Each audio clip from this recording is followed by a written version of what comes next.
सल्लल्लाहु अलैहि वसल्लम की बताई हुई बातों और आप सल्लल्लाहु अलैहि वसल्लम की किए हुए कामों को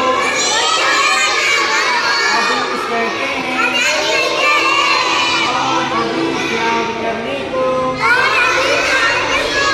हिफ्ज़ हदीस कहते हैं।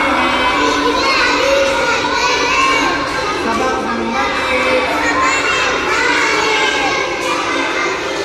हदीस नंबर 1 ईमानियात पर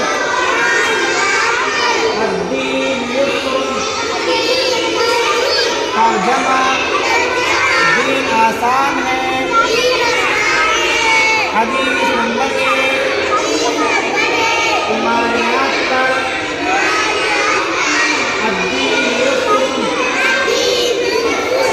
तर्जमा दीन आसान है। हदीस नंबर 1 अद्दीन युस्र तर्जमा दीन आसान है।